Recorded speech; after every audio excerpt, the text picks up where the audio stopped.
1:08. Buenas madrugadas, amigos. Cuando uno adquiere una casa, cuando se va a vivir a otro lugar, habitualmente, y digo habitualmente, no sabe el pasado de ese nuevo lugar de residencia. Ocurre muchas veces. Yo a veces he tenido también un sueño repetitivo, que os lo voy a contar en plan de confidencia esta noche, que va a ser, ya advierto, un poco especial.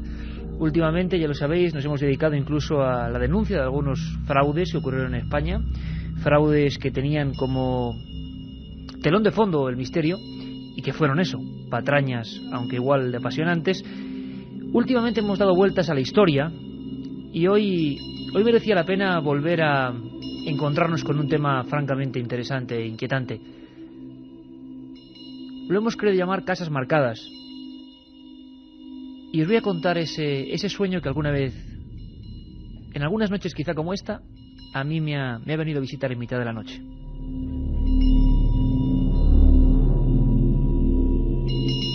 ¿Os acordáis de los crímenes del Jarabo, verdad? Hace bien poco, cuando hacíamos un especial sobre ejecutados en España, recordábamos las andanzas de este personaje, genialmente interpretado en La huella del crimen por el sin par Sancho Gracia. Ese hombre que en una noche de verano como esta, por ejemplo, en el mes de julio, asesinaba a 4 personas en Madrid. Bueno, pues alguna vez, Carmen Porter, buenas madrugadas. Buenas madrugadas, Iker. Porque vivimos relativamente cerca de ese lugar. Nos hemos parado delante de ese portal, ¿verdad?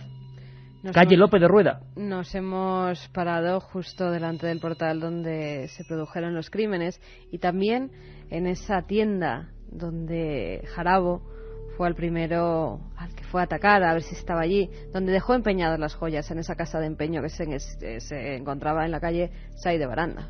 Bueno, pues lugares marcados por el crimen, ¿no? Bien, pero sobre todo esa casa, no vamos a decir el número de la casa porque puede ocurrir como en mi sueño. Un cuarto piso exterior, un cuarto piso donde Jarabo entró repentinamente, acuchilló a la criada, le metió un disparo al dueño de la casa. En fin, uno de los crímenes más importantes de los últimos 50 años en España. Resulta que ocurrió que esa casa fue adquirida tiempo después, y yo soñaba precisamente esta circunstancia. Alguien, por ejemplo ahora, en su cama, pone la radio.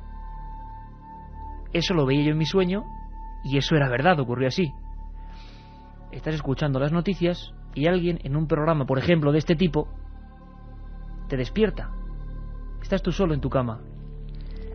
Sintonizas un poco más alto y descubres, sí, López de Rueda número X, piso cuarto izquierda, exterior derecha. Es la casa que tú has comprado, donde Jarabo mató a 4 personas.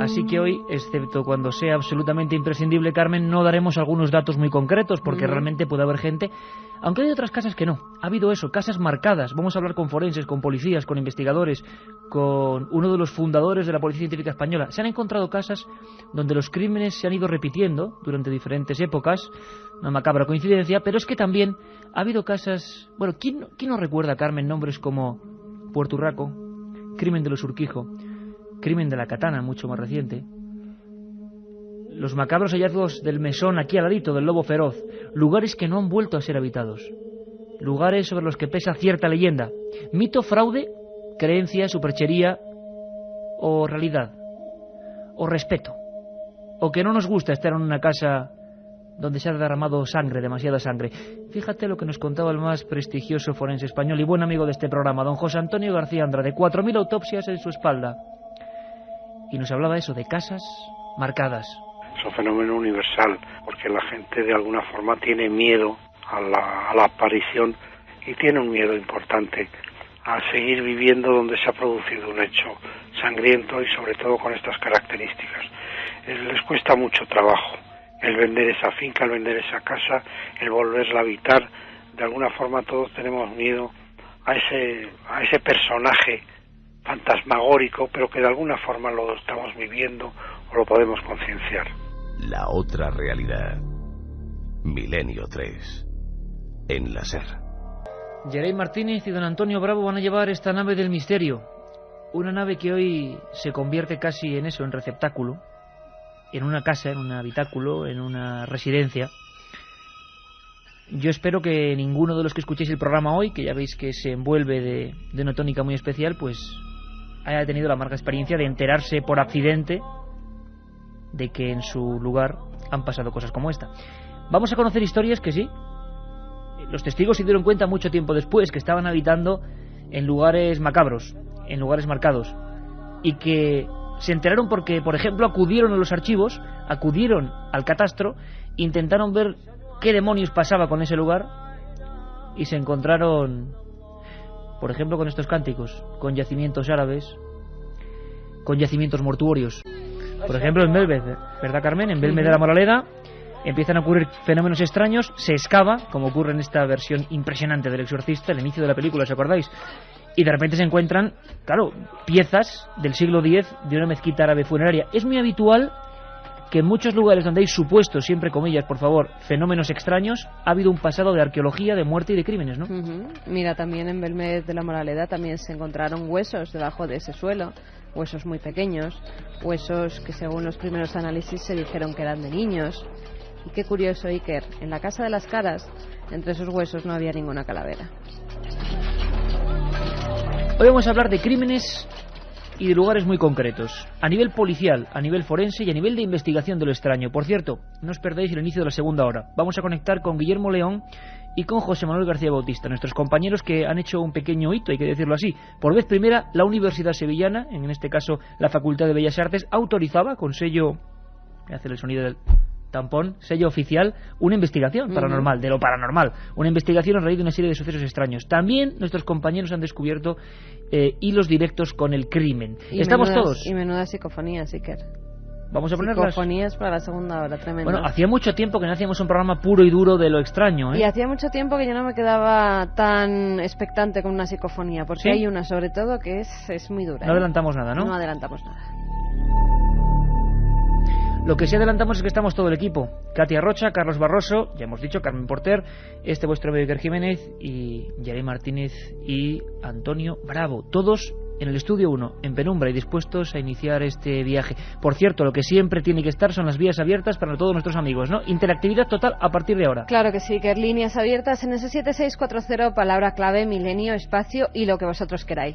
Ya nos están llegando mensajes de gente que vive muy cerca de casas con misterio. Pues queremos conocer esas historias. O algunos asesinatos que se hayan cometido en pueblos, en ciudades de toda España y que nos digan, oye, pues eso no se ha vuelto a habitar nunca. Por pues cierto, queremos conocer esos oye, estás casos. muy morena, ¿eh?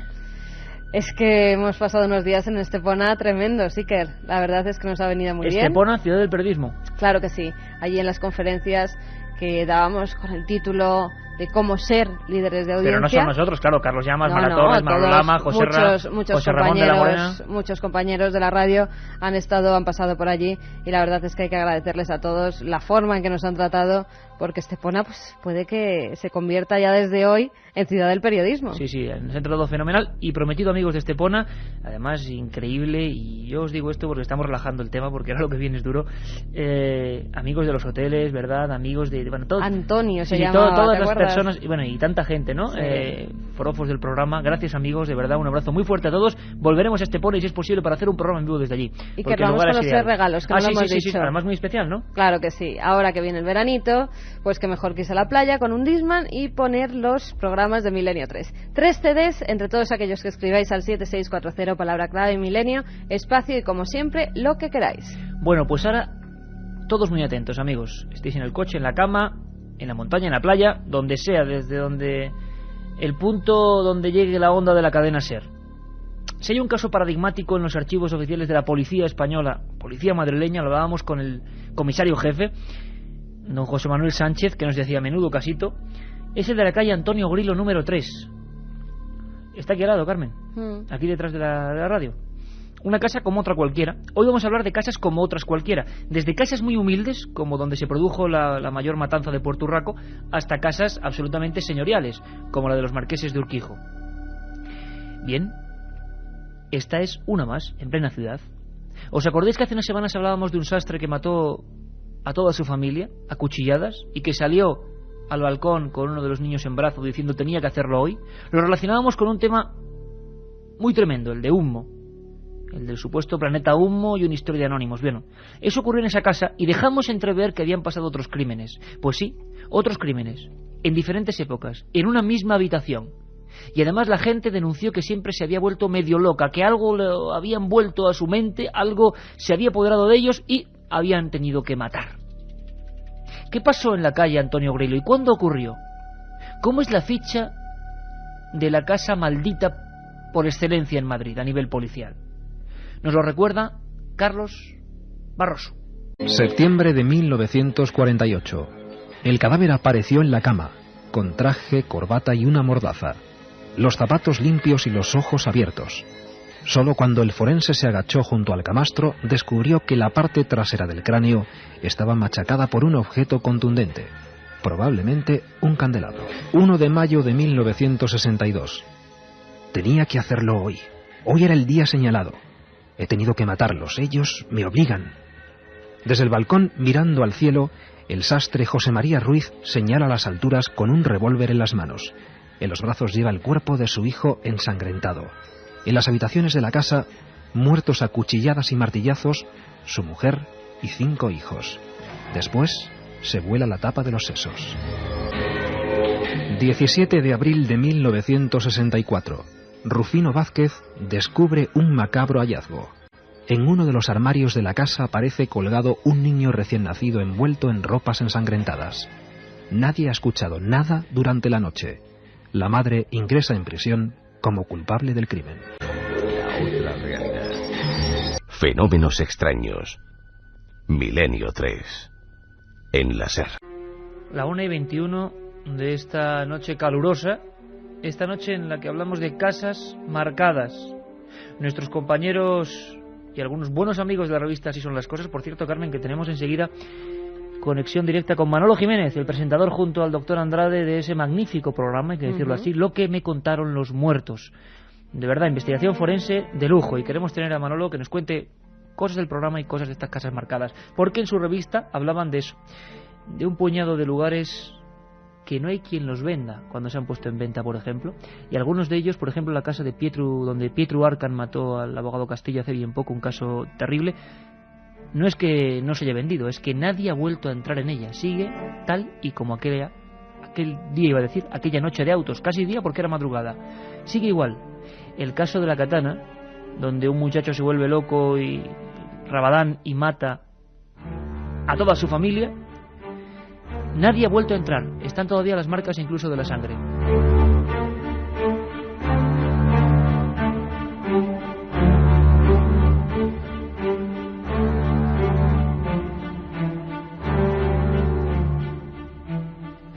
Y vamos ya con mensajes a ese 7640 que nos dicen: yo vivía en una casa en la cual se suicidó un hombre en la bañera y pasaban cosas muy extrañas y de mucho miedo. Nos acabamos mudando de casa, nos dice un amigo.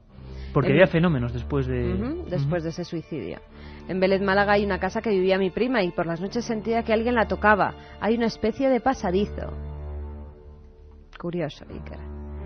En Guía de Isora, en Tenerife, mató un chico a sus padres. Esa casa la derrumbaron tras pasar varios inquilinos, nos dice Yoli desde Tenerife.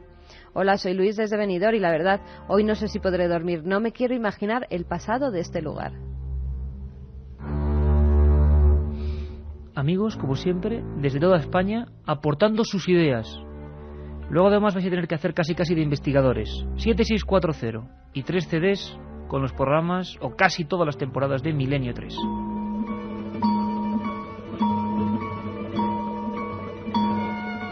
Por cierto, Antonio Grilo número 3. Una pelea extraña de personas que se abren la cabeza con un candelabro. Después ese sastre que mata a toda su familia como una sombra. Está despertando el día y con un cuchillo de cocina va matando a sus propios hijos y a su mujer. Y después, cuando esa casa se vacía, alquila una habitación a una mujer que cuelga de la percha a su propio bebé. Todos en el mismo sitio. Auténticos misterios. ¿Qué nos dice Salvador Ortega? Inspector, experto en criminalística, uno de los fundadores, pioneros de la Policía Científica Española. ¿Qué opino de ese caso, de ese expediente? Estoy más en el lado de la concreción y en el lado, naturalmente, de aquello que es tangible, y que todo aquello que tenga una aplicación lógica hay que buscarla. Eso es lo normal. Sin embargo, no cabe la menor duda de que existen esas condiciones raras y esas condiciones fuera de lo normal que se han dado en una misma casa. O sea, ahí hay el primer crimen que se comete, parece ser que es un ajuste de cuenta entre homosexuales o una riña de desamores.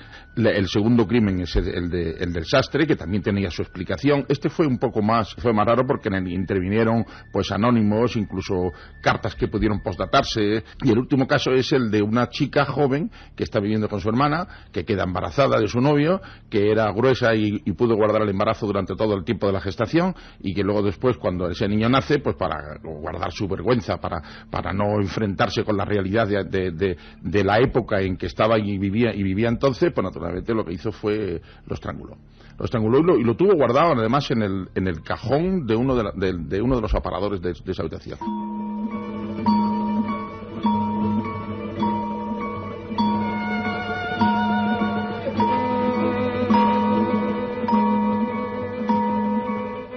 Une 25. Carmen, a nivel paranormal siempre han preguntado, y muchos amigos lo siguen haciendo, ahí es un cajón desastre, cabe casi todo, por la teoría de la impregnación, ¿verdad? ¿Podríamos explicar con palabras llanas y sencillas qué significa esto? ¿Qué quiere decir que un lugar esté impregnado? ¿Qué decían los espiritistas, los supuestos expertos en estos temas?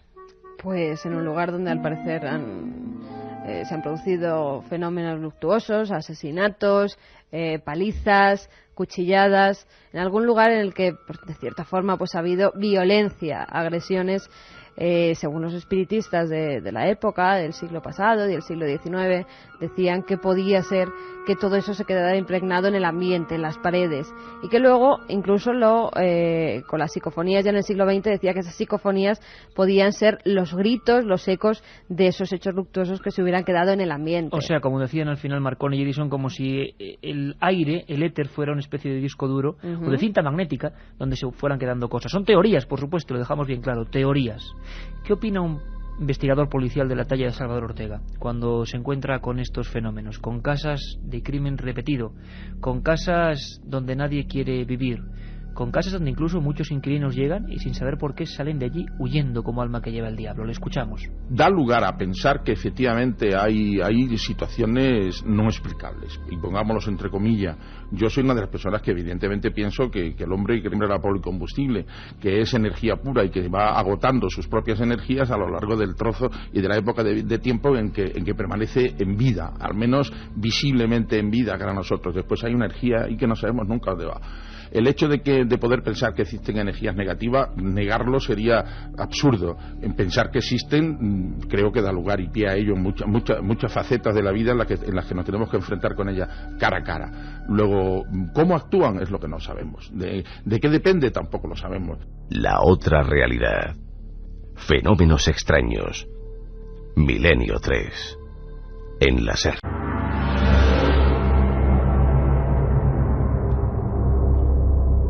Noche de investigación en vivo. Por cierto que, como casi siempre ya en este verano, a las 9, el domingo, estaremos aquí en perfecto estado de revista, contando nuevas historias. Tengo en mis manos ahora unas fotografías, sí que tienen algo. Uno no sabe qué es exactamente, pero transmiten algo. Es un mesón. Era un mesón. Un viejo lugar de comidas muy popular, donde en pleno meollo viejo de Madrid, donde ocurrió algo demasiado extraño, demasiado triste. Se llamaba, igual ahora alguno que está medio durmiendo, ahí en la frontera entre la vigilia y el sueño, o en un coche, o caminando cerca de esta calle, o quién sabe si en el piso superior de este mesón, que era también habitáculo con casa, va a recordar perfectamente de un latigazo el tema, porque en Madrid fue muy impactante. Está no muy lejos de Antonio Grillo, curioso. Era el mesón del Lobo Feroz, otro de esos sitios que no era vendido, nadie quería evitarlo, e incluso cuando pasó el tiempo y la gente acudía, sentía algo extraño, huía del lugar. Se reformó casi 15 años después de estar ahí solicitando nuevos inquilinos. El mesón del Lobo Feroz. El 23 de enero de 1989 eran hallados por unos albañiles los cadáveres de 2 mujeres que se encontraban emparedadas en el sótano de un bar de Madrid situado en la calle Lucientes, número 9. Allí se encontraba el mesón El Lobo Feroz, que llevaba cerrado más de un año. Anteriormente, en el lugar se levantaba un bar de alterne, que era regentado por una mujer. Días más tarde, la policía encontraba más huesos, un dedo, varios dientes y restos de un cráneo. El doctor forense José Manuel Reverte Coma examinó los restos y la policía determinó que las mujeres habían sido asesinadas a finales de 1987 con un cuchillo de cortar jamón. Apuntaron a Santiago San José, antiguo dueño del mesón Lobo Feroz, como presunto autor de las muertes. Se le acusó de 3 delitos de asesinato, uno de ellos frustrado y 2 inhumaciones ilegales.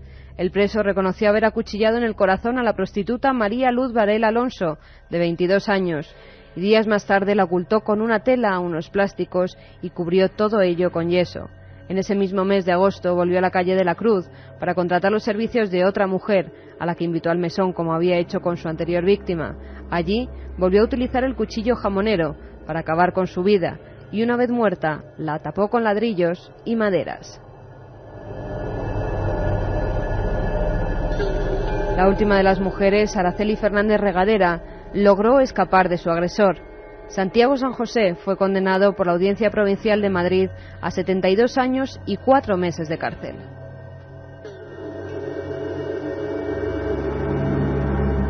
Y después de ese caso que nos ha reflejado perfectamente Carmen en esta especie de microficha, el abandono total, nadie quiere abrir esas puertas, y hay como una especie de leyenda negra, incluso entre los propios madrileños que conocen con horror los hallazgos, se habló incluso de cadáveres en estado de semi-momificación, pues nadie quiere ni regentar el tema como un comercio, ni volver a habitar el lugar, la parte de adentro como una casa, nadie quiere poner los pies allí.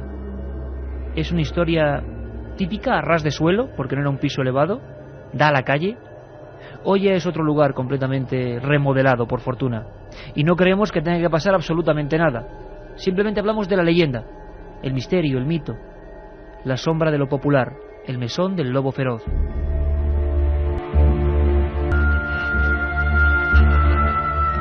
Sobre estos temas y muchos otros se está viendo incorporaciones televisivas. Quién sabe qué sorpresas, y no digo nada, nos pueden venir en los próximos meses. Pero de momento, que 2 profesionales, don José Antonio García Andrade y Manolo Jiménez, que están haciendo un programa que se llama Lo que me contaron los muertos, que se refiere además al título de un libro básico de Andrade sobre investigación forense. Queremos que nos cuenten algunos detalles y queremos, sobre todo, que, bueno, nos expliquen varias cosas. Creo que tenemos ya conexión con Manolo Jiménez. Creo que tenemos ya datos frescos y que vais a sorprenderos. Creo que está por ahí Manolo Jiménez. Buenas noches. Muy buenas noches, compañero. ¿Cómo estás? Oye, pues nosotros encantados primero de la magnífica aceptación que está teniendo el programa Lo que me contaron los muertos. ¿Cómo lo estáis llevando con el doctor Andrade? Una experiencia diferente, pero que hacía falta, yo creo, en la televisión actual, ¿no? Pues, hombre, a mí me parece que sí. Yo creo que es algo absolutamente distinto. Así lo han reconocido también la mayor parte de los críticos, que hemos tenido unas críticas sensacionales, cosa muy rara, además, cuando estamos hablando sobre todo de un programa de sucesos, ¿no? Porque la gente pensaba que era un programa de sucesos al uso. Luego después, pues, a medida que vas viendo los capítulos, se ve que no. Nosotros hemos querido, bueno, lo que pretendía por lo menos Televisión Española y el BHL, que es el productor ejecutivo, fue plasmar de alguna manera casos que, habiendo sido resueltos y teniendo un asesino conocido y encarcelado, y el caso más o menos, bueno, digo más o menos resuelto porque luego hablaremos de algunos de ellos que no están resueltos, por lo menos el caso de los Urquijo, por ejemplo, no están resueltos son las bellas, ¿no? Pero se trataba de profundizar en la mentalidad de los criminales. Entonces, el B contactó con el profesor García Andrade, el gran maestro en esto de la psiquiatría forense, y bueno, y entonces se puso en marcha el proyecto. Luego pretendieron darle un aire nuevo. Sabes que en España, pues bueno, los programas tienen una estructura más o menos parecida a todos y tal, y aquí se trataba pues de que hubiera una especie de salvando las distancias y sobre todo por lo que a la edad se refiere también, no solamente en cuanto a la sabiduría, que era más listo que yo, bastante más, Alfred Hitchcock, pues era hacer una serie en el que hubiera un narrador que sirviera de hilo conductor todo el rato al relato periodístico, yo diría periodístico judicial, reflejar exactamente lo que dice el sumario, ni una coma, ni un punto más ni menos. Y entonces pues me sumé al proyecto y el resultado, pues bueno, a mí me parece que es muy digno. Yo, pues no sé, espero que a todo el mundo le parezca lo mismo que pienso yo, ¿no? Porque además ocurre, como tú decías, con el caso de los Urquijo, hay ya toda una generación que le suena como palabra casi unida a lo misterioso en el sentido policial, caso Urquijo. Tú hablabas de tema no resuelto todavía, ¿no, Manolo? Pues es un caso que todavía no está resuelto, evidentemente, porque al decir la sentencia misma lo reconoce, y de solo en compañía de otros. ¿Quién eran los otros? Se investigó bien quién fueron los otros que estaban ahí, había alguien más. En fin, que es un caso que se quedará así para los anales del crimen como un caso resuelto solo en parte, porque el pobre Rafi Escobedo, pues como no nos diga algo desde el más allá, a lo mejor, aprovechando que estamos en tu programa, Iker, pues como no venga desde el más allá una voz que nos diga pues con quién estuvo, quién era, o quién le pagó, o cómo sucedió aquello, pues en fin va a ser bastante difícil. Casas marcadas, lugares donde luego la gente no ha querido volver a vivir, y hablábamos de Porturraco, el caso de Pietro Arcan, el asesino de la katana, destacabais varios. Oye, Manolo, ¿esto es mito? Ahí entramos en el misterio. ¿Esto ocurre? ¿Hay un reparo en volver a habitar casas donde han ocurrido hechos sangrientos? Hay un reparo evidente, claro que sí. Es más, mucha gente, yo vivo por ejemplo en una casa, en una casa de un pueblo, en la que, según dicen, una vez se había ahorcado una persona. Bueno, yo sé que hay mucha gente que le da muchísimo miedo entrar a mi casa, cosa que a mí no me da ningún miedo, porque yo soy de los que dicen que hay que tenerle miedo a los vivos. A los muertos ningún miedo, por supuesto, ¿no? El respeto, simplemente. Y entonces, pues, por ejemplo, en el caso de Arcan, de Pietro Arcan, la casa de Arturo Castillo, del abogado, pues en aquel caso no se ha vuelto a vender la casa. Es más, nadie ha vuelto a entrar en esa casa. Yo conozco el caso de la katana también. La casa está cerrada a cal y canto, yo la he visto. Estaba allí, estaba en la puerta. El caso, pues, sin embargo, hay casos, que tú decías, el caso de los marqueses de Urquijo. Yo estuve hablando con el hijo de los marqueses. Y entonces me dijo eso, que se quejó amargamente que los medios de comunicación, pues al hablar tanto de la casa, pues que lo que habían hecho ha sido dificultar muchísimo la operación de venta que ellos pensaban hacer, porque es una casa que es tremendamente grande, ¿no? Y es una casa muy poco habitable para una familia normal y corriente, como él pretende que sea su familia, ¿no? Y entonces se quejaba amargamente porque decía, es que ni por la tercera parte de su valor soy capaz de venderla, nadie la quiere. Pero en fin, sí que es cierto que no es ningún mito, un cierto reparo por parte de las personas a ocupar casas donde ha habido unos crímenes tremendos. ¿Influye en algo el espíritu de aquellos fallecidos asesinados violentamente, que tratan de que nadie pues viole lo que puede ser su espacio desde el más allá? Pues no lo sé, quizás sí, y eso pues haya una especie de aura, yo qué sé, no sé, eso tú sabes mucho más que yo de estas cosas, pero bueno, ¿por qué no? Pero lo que no hay duda es que ahí están los casos, los ejemplos, y que esas casas no se han vuelto a vender nunca, y eso está fuera de toda duda. Don Manuel Jiménez, amigo y compañero, un abrazo muy fuerte, y muy pronto nos veremos y haremos muchísimas cosas. Un abrazo, compañero. Fuerte, compañero. La otra realidad. Fenómenos extraños. Milenio 3. En la SER. 27,7 grados en la Gran Vía. Aquí en el estudio 1, como siempre, todo en penumbra. Y ya avisábamos de que era una noche muy especial, muy particular. Casas marcadas. Laura, que nos ha escrito a ese 7640, ya sabéis que sorteamos 3 CDs con los programas de Milenio 3, nos dice: hace tiempo vivíamos en una casa en la calle Guzmán el Bueno, en la que vimos cosas muy raras y hasta hicimos una psicofonía terrorífica. Allí había habido una muerte.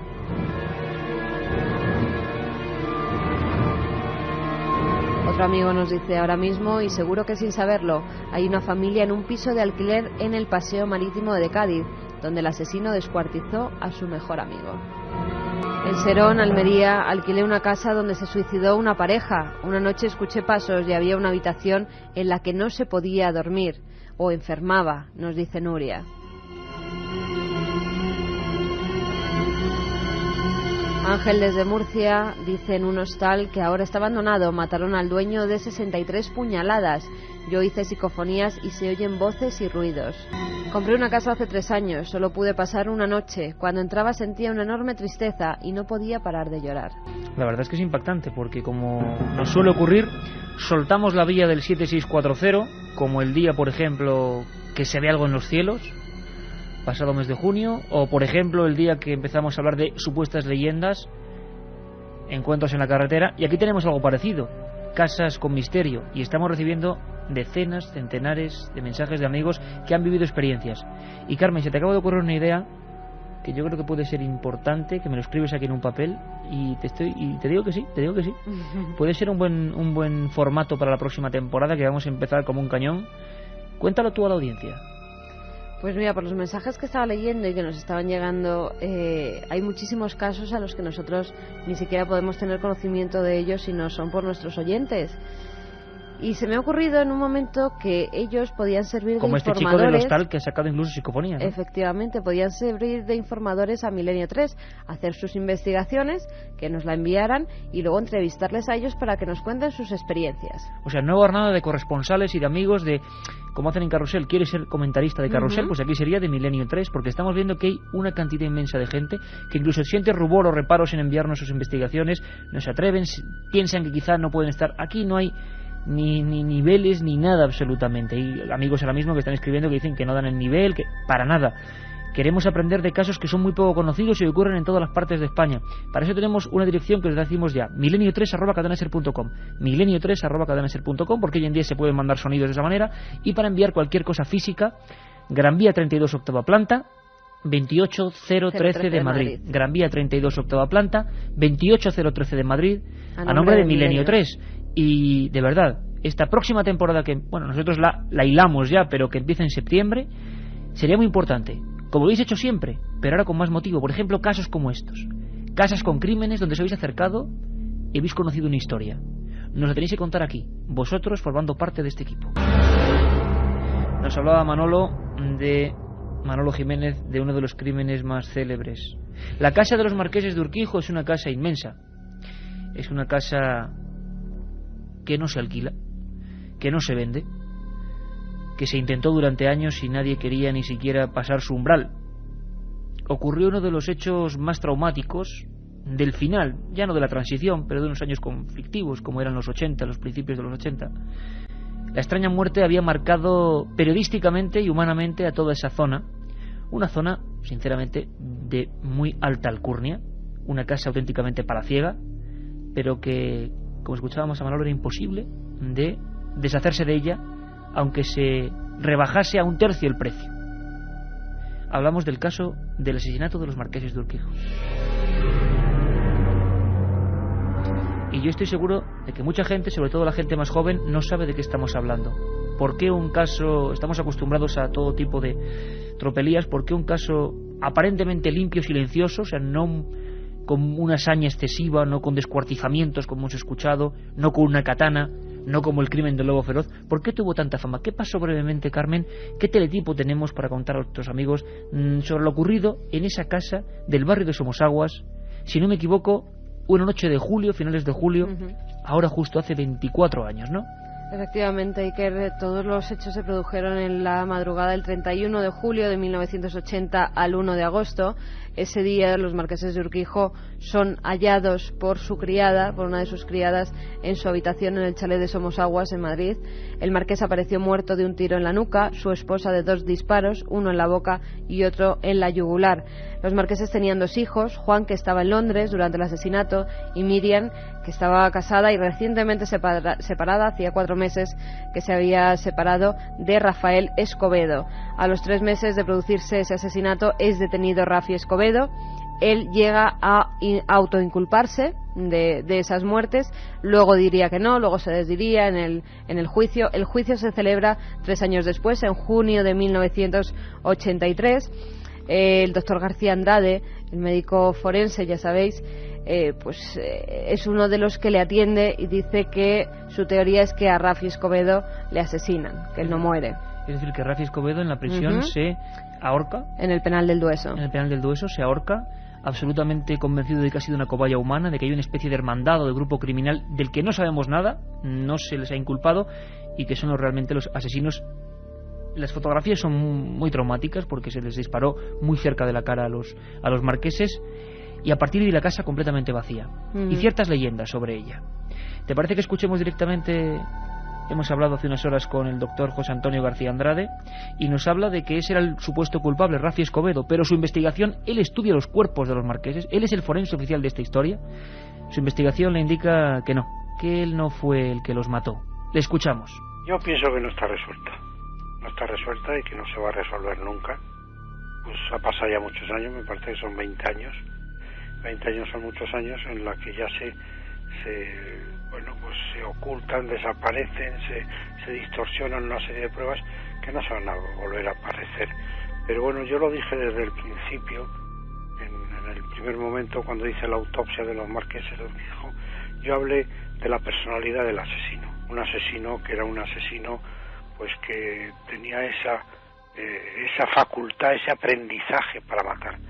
Porque de la misma forma que nos tenemos que aprender a peinar, a vestir, a comernos un filete, pues tenemos también que aprender a matar. Y verdaderamente era un asesino el que disparó sobre el marqués y la marquesa. Era un hombre que sabía perfectamente lo que estaba haciendo y un personaje que sabía que, bueno, pues cuál era su misión. Y su misión la realizó como la de un profesional.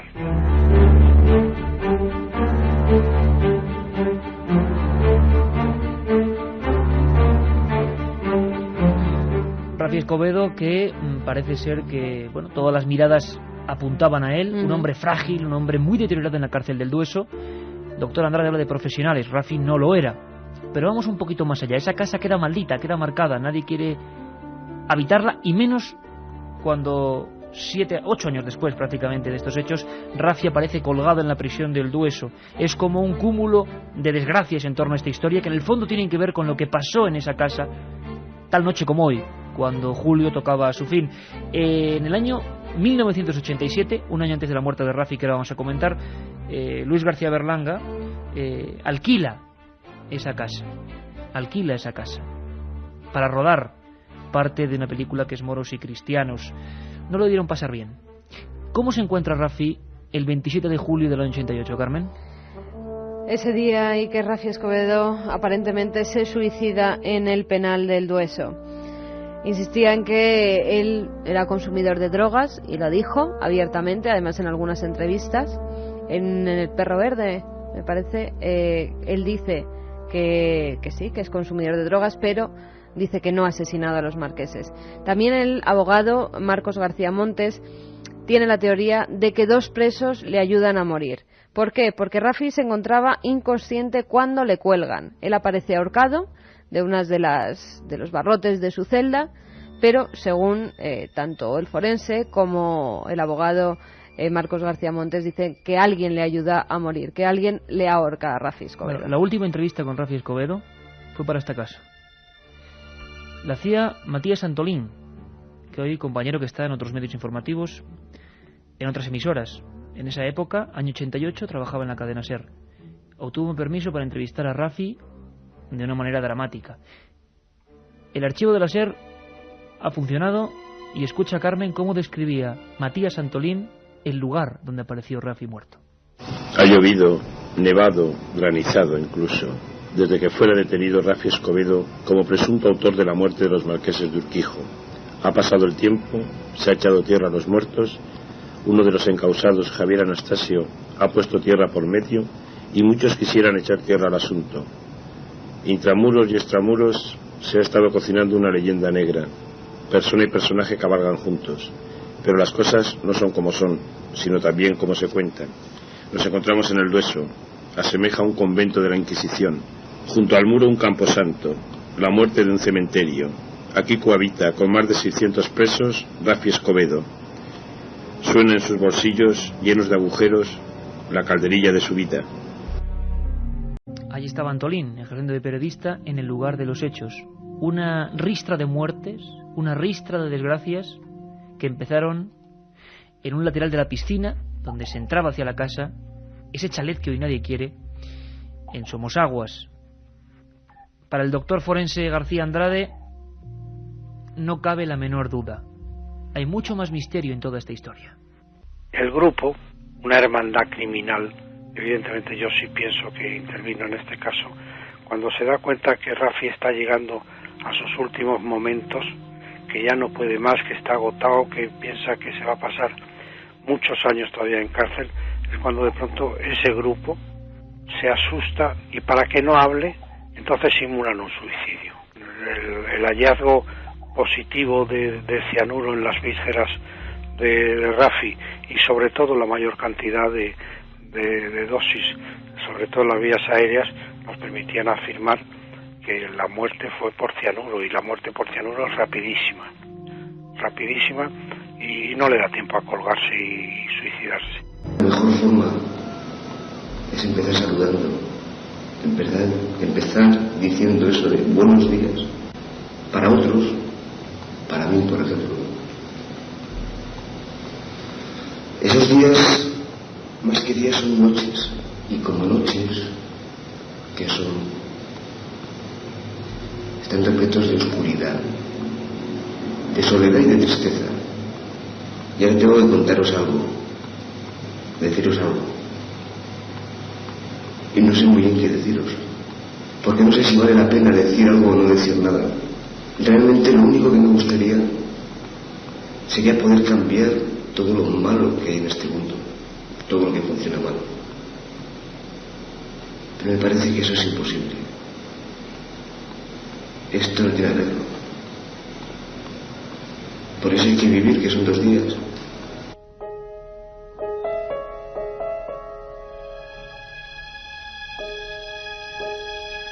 Matías Santolín para el programa Vivir, que son 2 días. Hace ni más ni menos que 16 años, Carmen ponía el micrófono amarillo, este mismo, y hablaba con esa persona. Pero las casas, la historia de casas misteriosas continúa ahí por toda España. En Extremadura, por ejemplo, se habló, Carmen, de una casa que sangraba. Ocurrió en Arroyo de la Luz. En 1985, al parecer, de las paredes de una vivienda de ese pueblo extremeño surge sangre. Manchas de sangre. ¿Os imagináis algo más macabro? ¿Os imagináis algo más extraño? Julio Barroso, nuestro compañero investigador extremeño, siguió esa historia. Escuchad muy atentamente. Repentinamente empezó a brotar sangre de la pared de una habitación y una vez allí esa sangre caía y recorría parte de la casa. Comentaba lógicamente que quien descubrió esa sangre fue su mujer Dolores Castaño esa noche, esa madrugada, y que salía de la habitación de Mapsi y Felisa. Ella decía a la mujer que encendió la luz del cuarto y noté que estaba pisando una sustancia viscosa.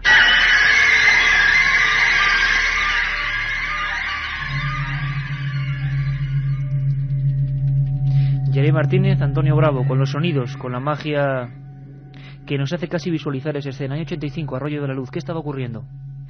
La investigación, incluso por parte de la familia, según nos cuenta Julio Barroso y según publicó en su día la prensa extremeña, era decir que era un fenómeno paranormal. Pero a veces el misterio es mucho más intrigante, mucho más truculento.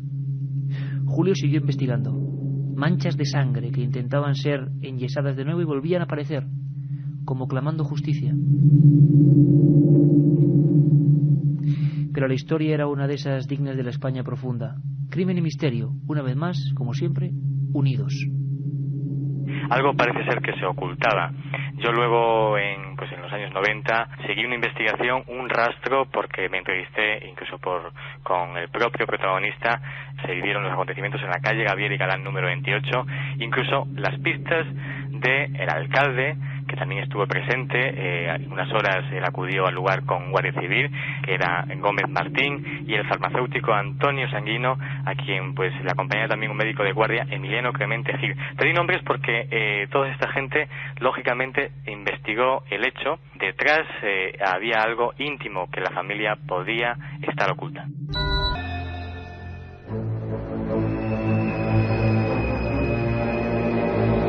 En la segunda hora y un minuto antes de conectar con nuestros compañeros de Sevilla, que traen informaciones muy fuertes, Julio Barroso nos contará el desenlace de esta historia. La casa que sangra.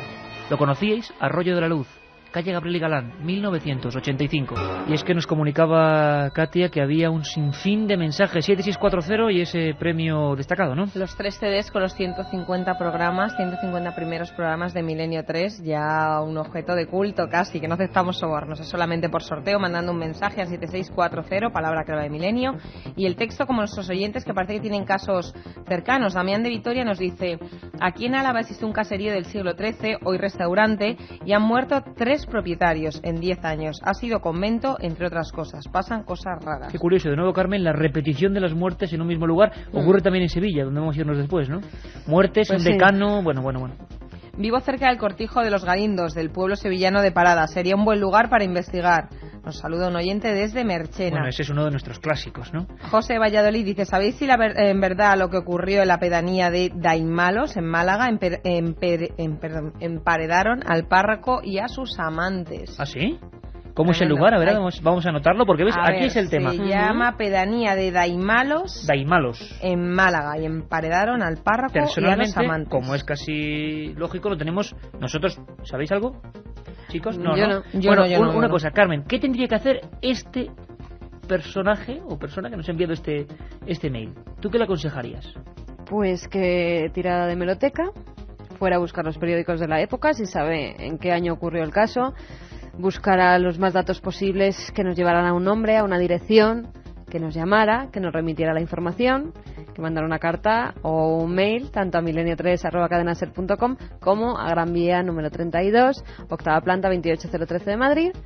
Nos contará el caso, le llamaríamos, le entrevistaríamos y que nos diera pues sus opiniones y lo que ha vivido, los sentimientos que ha tenido. De esa manera, en investigador directo de este programa, ¿no? Bueno, seguimos con más mensajes. De Alcázar de San Juan, un oyente nos cuenta que vive en una casita antigua de más de 100 años y está junto a una ermita. Dice que ha vivido muchos casos extraños. Juan de Granada nos dice que en su casa le cortaron la oreja a una persona y se la comieron en tiempos de la guerra civil y que pasan cosas raras. Pero cuántos casos, es increíble, ¿no? Marta de Orense dice: ante casos así, por una vez, creo firmemente que la ignorancia es una bendición. Ni se me ocurre investigar qué ha pasado en mi casa. Oye, interesante también esta teoría, ¿eh? Es decir, casi mejor a veces no saber ciertas cosas. Sí, yo desde luego, en mi caso, en la casa de mi familia en Cáceres han pasado cosas raras y casi mejor prefiero hacerme un poco la loca. En un pueblito cerca de Madrid existe una casa que cada vez que pasas por su puerta, esta se mueve. Estás y en ella nerviosa, murieron Eso es 3 el personas. efecto de las casas. Sí, a mí estos temas me ponen muy nerviosa, porque algo me ha pasado y me pone muy nerviosa. Bueno, dice que han pasado cosas raras, que murieron 3 personas en años diferentes. De nuevo, las muertes que se repiten. Otro oyente nos dice que a 500 metros de donde está trabajando, están actuando los chichos. Eso sí que es paranormal. Bueno, es un poco para darle un poco de humor. Menos mal, sí, además que los pusimos hace un poco en ese programa de bandolerismo. Estuve de vacaciones en una casa de un pueblo cerquita de una iglesia. Tenía un pasadizo tapado hacia el claustro de la iglesia, desde donde se oían sonidos raros. O sea, de nuevo también en los emparedamientos y los elementos religiosos, monjas, conventos. También hay mucha leyenda urbana con esos pasadizos, suicidios, ¿no? también. Sí, están llegando muchos temas de suicidios. Mira, Luis de Cuenca nos dice: en mi casa antigua se suicidó un hombre electrocutándose en la bañera. Fíjate qué muerte más terrible. Cuando estoy en el baño se sentía una presencia extraña. Bueno, hay oyentes que se ofrecen hasta para comprar casas. Que demos algún teléfono si alguna de estas casas está en venta, que le estaría encantado de comprarlas. Mira, la de Belmez está en oferta. Fíjate, Dani de Sevilla tiene un hijo de 3 años y dice que nunca se duerme si no escucha antes Milenio 3. Pues no sé si el tema está hoy como para un niño de 3 años. Hoy la verdad es que el tema está ¿Será fuerte. él el que no se duerme, no el niño? Bueno, vienen los compañeros de los servicios informativos y luego volvemos con muchas sorpresas, muchísimas. Seguir pendientes. La otra realidad. Milenio 3. En la SER. 2:06 de la madrugada. Tenemos muchas fotos, muchos expedientes, muchos papeles sobre la mesa. Os digo lo que ahora mismo aparece en fotografías, muchas de ellas en blanco y negro, porque os podéis hacer una idea de lo que viene. La foto de Pietro Arcan, el hombre que hace bien poco convirtió un chalet en una auténtica sangría. La casa sigue vacía, como decíamos. Tengo aquí una fotografía también en blanco y negro de 2 hombres que casi con su rostro parecen alimañas. Están en pleno monte. Ocurrió en 1990. Habían matado a muchas personas en un ataque de ira. La España profunda, Puerto Urraco. Y ahora lo que veo es un muchacho de pelo largo. En su día se dijo que muy parecido a un personaje de videojuego. Le gustaba el mundo de los ninjas y acabó con su familia. La casa tiene una persiana rota, se ve a través de ese hueco el interior. Todavía hay sangre. Ocurrió en Murcia, el asesino de la katana. Reenganchamos lo que dejábamos en la primera hora. Estamos hasta las 3, Milenio 3, Cadena SER, como siempre. Julio Barroso investigaba un hecho absolutamente misterioso que copó la información regional en Cáceres. Arroyo de la Luz, las paredes sangraban. Se intentó disimular, pero cuando no se pudo ya se habló de fenómenos paranormales y un entorno de silencio. La investigación de nuestro compañero iba poco a poco dando ciertos frutos. Al final, como vemos y como escuchamos, nos encontramos con una de esas historias que superan cualquier ficción. Cuando yo llegué al farmacéutico, él lógicamente me habló que recordaba haber examinado esa sangre y que los coágulos de sangre a través del microscopio se podía ver que era sangre humana. Y este ya me informó lógicamente de un médico de cabecera que me iba a dar todas las pistas de lo que allí ocurrió. El doctor Pedro Romero era el médico de cabecera de la familia que estuvo en todo el suceso. Parece ser que la niña Felisa había mantenido lógicamente una relación sentimental con un chico del pueblo. Ella había quedado embarazada y eso no iba a quedar muy bien ante los padres y en relación pues a toda la opinión pública de Arroyo de la Luz. El médico de cabecera lo que me comentaba es que ella había abortado además, no tendría ni un mes el feto.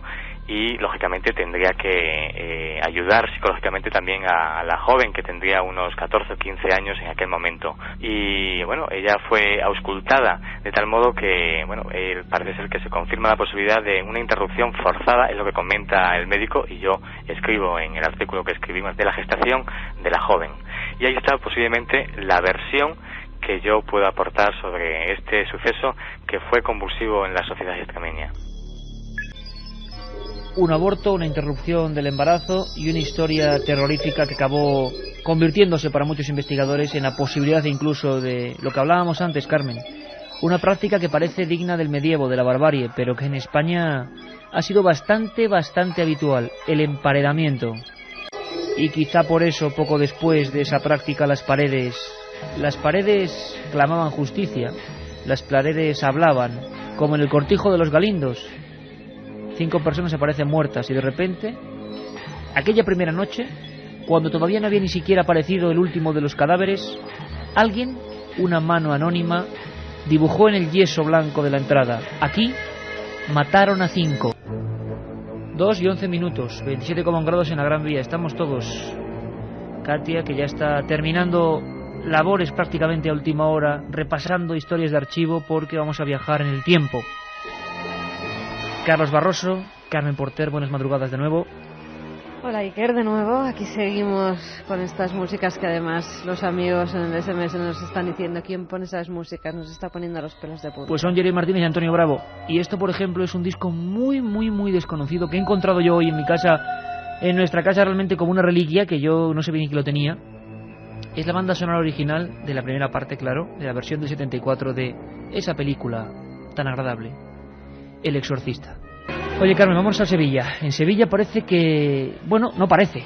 Realmente José Manuel García Bautista, como cabeza visible de nuestros corresponsales, y el compañero Guillermo León, como tantos otros amigos que han colaborado en su día, como Rafa Cabello y tanta otra gente que ha estado trayéndonos historias.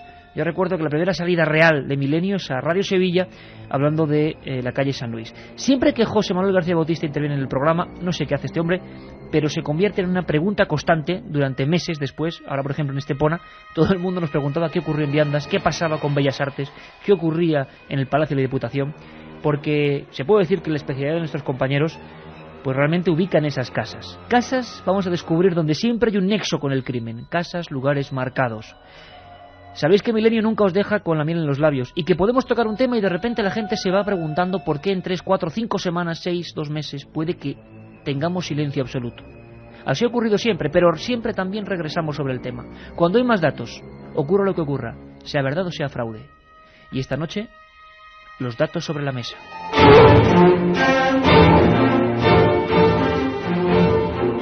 Carmen, Bellas Artes, uno de los últimos documentos, nuestros amigos estaban allí, pasaban una noche y además con marchamo oficial, ¿no?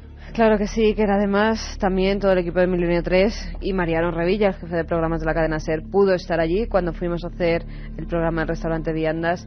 Pues no hay mejor guía que la gente propia de Sevilla, y en este caso fueron José Manuel García Bautista y Rafael Cabello, que nos llevaron pues por toda... Y Jesús Conejero. Y Jesús Conejero nos llevaron por toda la universidad, donde al parecer ellos ya estaban investigando porque pasaban cosas raras.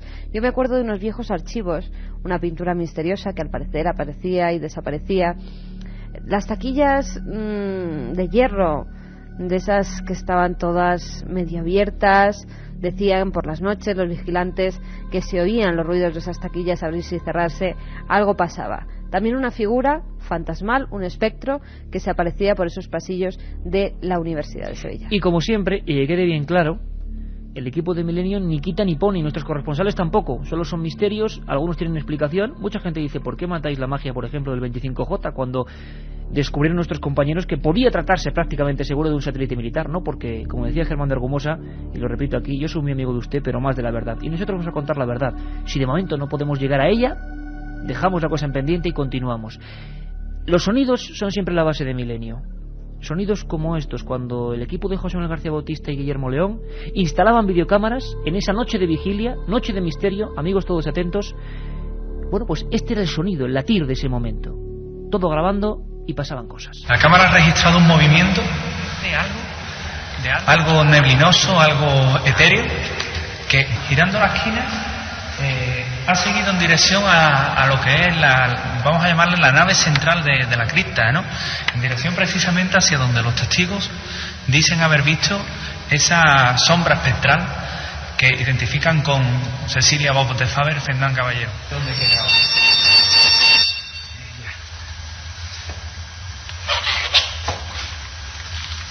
Cuando toca... Aquí está otra vez la luz encendida. Aquí. Un programa que se sumerge en el otro lado de la realidad. Milenio 3, con Iker Jiménez y todo su equipo en la SER. 7640 palabra Milenio, 3 CDs y un mensaje que llega especialmente para Antonio y para Geray, ¿no? Preguntándoles por algo del estudio. Ellos son los técnicos y siempre están por el estudio. Pues sí, además un mensaje inquietante que yo me he quedado alucinada al verlo, como surgía en la pantalla. Un amigo que no firma nos dice: ¿habéis encontrado ya a ese pintor emparedado en el estudio 1 de la cadena SER?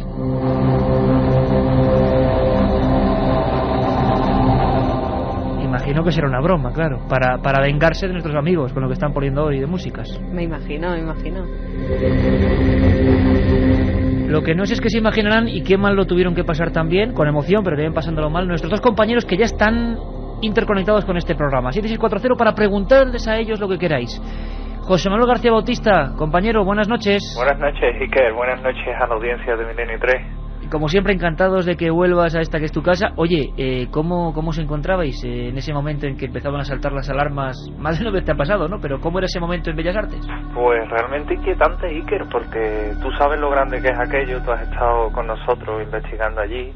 Y realmente cuando, te ves azotado por un sinfín de sensaciones y te estás enfrentando a algo que desconoces, que realmente no sabes por qué está sucediendo, y lo grande que es aquello, todo en oscuridad, todo en penumbra, y saltando alarmas, recogiendo cosas, ¿no?, con las cámaras, pues tienes una gran inquietud, y rozando con el miedo, pero hay algo que te impulsa a seguir, ¿no?, y a seguir investigando y a seguir enfrentándote con el misterio.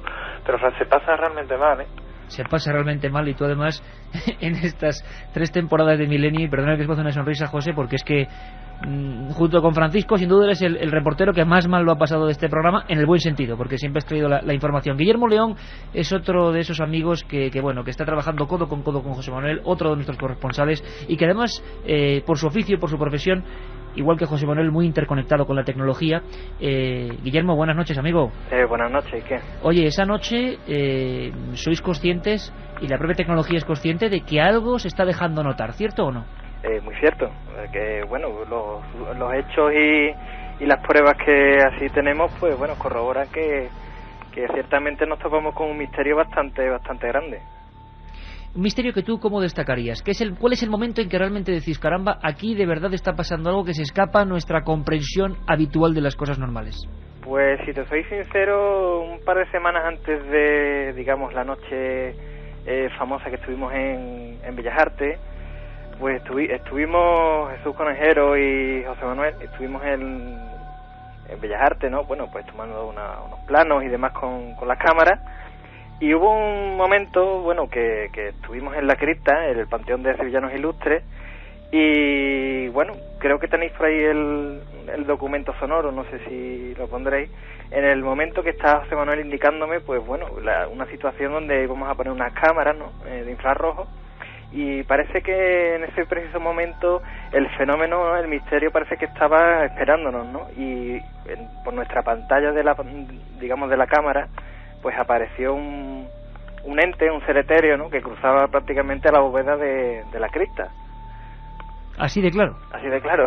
Ahí, bueno, pues nos quedamos un poco bastante impactados. José pues salió corriendo a ver qué es lo que veía, y bueno, estábamos completamente a oscuras. José no veía nada de nada, y yo veía lo que veía a través del visor de la pantalla. Miedo sí, pasamos, pero bueno, allí nos quedamos como dos valientes. Oye, José Manuel, vamos a ver, lo que hay que advertir a la gente es que este asunto, y ojalá sea desde Sevilla, motivará una investigación especial, porque seguís teniendo en el congelador muchas investigaciones, los nombres son míticos ya, San Luis, Viandas, Diputación, pero en este caso incluso hay, y es lo que queremos contar hoy, una conexión de nuevo con un lugar donde han pasado cosas raras, a veces luctuosas, y el misterio, en este caso la psicofonía. ¿De nuevo esa ecuación vuelve a surgir, José? De nuevo, Iker, porque sin saber cómo, tú sabes que la psicofonía es, bueno, un fenómeno caprichoso. Allí el equipo, el despliegue, el material técnico que teníamos, pues algo empieza a empezar a registrar un sinfín de inclusiones que bien puede estar relacionadas con el lugar, o bien puede que algo esté provocando esas mismas inclusiones, ¿no? Desde luego, concretando lo que son el porqué de la psicofonía, creemos que desde luego relacionadas con el lugar, bien por su pasado más antiguo, o bien por el pasado más actual, ¿no? Cuéntanos alguna clave de esos pasados, José. Pues sí, porque Iker, tú sabes que la Facultad de Bellas Artes está cargada de historia, y allí en el Panteón de Sevillanos Ilustres, y no solo en el Panteón de Sevillanos Ilustres, lo que es Bellas Artes es un claustro antiguo, de lo que antiguamente era la sede de la Compañía de Jesús en Sevilla, y tiene la disposición de un claustro jesuita, ¿no? y demás. Y aquello, hay una serie de tumbas abajo, y hay en concreto un escritor, Fernán Caballero, que no es más que Cecilia Voz de Faber, que está enterrada ahí abajo, y se dice, y nosotros por lo menos lo que tenemos grabado nos indica que efectivamente es así, que esta mujer se manifiesta allí abajo, e incluso se sale a dar un paseo espectral desde lo que es la gruta o el Panteón de Sevillanos Ilustres a lo que es todo el claustro, ¿no? Aparte de eso, el sitio se también sirvió para enterrar a los mismos hermanos jesuitas que estaban por allí enterrados, y cuando se acometieron las obras de los sótanos y demás, pues hubo cuerpos que salieron y demás. También tú sabes que aquí la Inquisición actuó duramente, y quemaron muy cerca de este lugar a casi 19.000 personas. 19.000 personas. Efectivamente. Y luego, ya en el futuro más inmediato, en el pasado más inmediato, perdón, pues tenemos un fallecimiento de un empleado de allí, de lo que es la Facultad de Bellas Artes, y parece también que a decir de los testigos, del servicio de limpieza, el cuerpo de seguridad, el profesorado, que este señor pues podría también estar un poco implicado en lo que son las recientes manifestaciones fantasmales o espectrales que está sucediendo en la Facultad de Bellas Artes, porque aquí hemos querido identificar dos fenómenos diferentes, ¿no? El que está causado por ese fantasma del pasado, que pudiera ser Cecilia Voz de Faber, y el fenómeno que está causado por este empleado fallecido, que tiene otra localización geográfica dentro de la misma facultad y que desde luego está haciéndoselo pasar muy mal a lo que son los empleados allí. La repercusión en Sevilla fue espectacular, toda la prensa hablaba de esos fenómenos, vamos a llamarlos así. Luego cada uno, como siempre, la interpretación es absolutamente libre. Nosotros lo que hacemos es investigar y ofreceros la información. Información, como decía José Manuel y como decía Guillermo, que muchas veces se troca en asunto psicofónico. Hacía tiempo que no poníamos este tipo de material en Milenio 3 y queremos que haya mucha atención. Carmen ya está recogiendo preguntas, 7640 para nuestros compañeros. Es difícil, yo siempre le aviso a Antonio Bravo, nuestro técnico, de que vayamos muy lentamente. Si quieres, incluso, Antonio, quitamos música de fondo para poder captar mucho mejor los sonidos. Porque es difícil, Carmen, ¿verdad? Algunas son difíciles y otras son bastante evidentes. Hay una que dice, iros de aquí, que bueno, esa es la que te inquietaba, ¿no? Sí. Además es que es muy clara, pero tiene todas las características de una voz psicofónica. Pues si quieres, vamos a ir poniendo la mano en el fuego por estos dos compañeros. Claro, y además, advierto, haremos un programa extenso sobre toda la historia. Hoy queremos simplemente acoplar el asunto de que las casas marcadas o lugares marcados por el crimen siguen estando ahí, que se siguen haciendo investigaciones, y vamos a contar simplemente una mínima porción de lo que es la investigación de estos compañeros. Esta voz dice, ahí están. Está repetida, no está repetida, está puesta una sola vez, así que, Antonio, la ponemos una vez y luego la volveremos a poner. Yo creo que es muy difícil escucharla, pero vamos allá.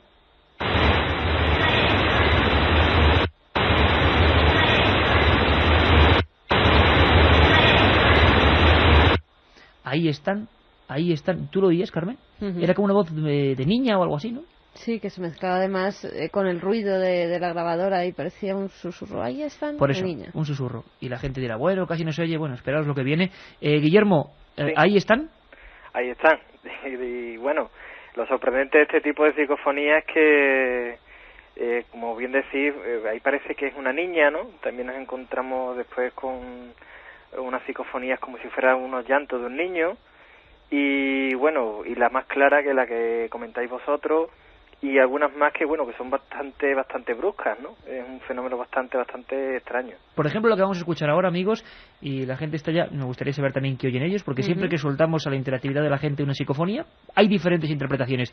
Pero ahora sí que vamos a prepararnos bien, porque esta nos ha sorprendido mucho, y sobre todo, como decía Guillermo, por la irrupción casi violenta. Primero una voz que dice ahí están, lo que significa que sea lo que sea, y cada uno que ponga su objetivo, parece que hay alguien que está siendo consciente de que alguien está entrando, profanando un lugar, ¿no? Y además, perdona ahí que me interrumpa, ¿no? Además el fenómeno parecía que interactuaba, ¿no? Porque claro, escuchamos ese tipo de psicofonía, ¿no? Diciendo ahí están, allí estábamos José y yo. Es decir, que había un contenido que se adaptaba a la absoluta realidad de lo que estaba pasando en ese momento. Exactamente, porque también hay otras psicofonías que preguntan dónde vais. Entonces, y después el hecho de que tenemos registrado en vídeo, pues la aparición de ese supuesto... lo que sea. Exacto, pues da un poco más de misterio al asunto, ¿no? Bueno, pues imaginaos, amigos, y yo estoy seguro que eran, cientos de miles de amigos en toda España, están poniéndose un poco en la carne de gallina, no lo dudo, de Guillermo y de José Manuel en aquel momento. Menos mal que las psicofonías no se suelen escuchar en el lugar de los hechos, más que nada por la sugestión que pueden provocar, porque ahora me analizáis la voz, ahora lo comentamos y lo comenta la gente también, Carmen, porque el mensaje es clarísimo. Después del ahí están, una voz mucho más brusca, más truculenta, más violenta, más amenazante, dice ni más ni menos, iros de aquí. Escuchamos.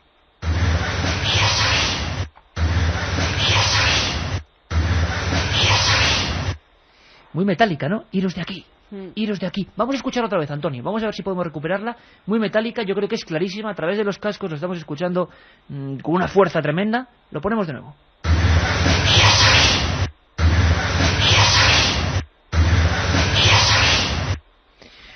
José Manuel.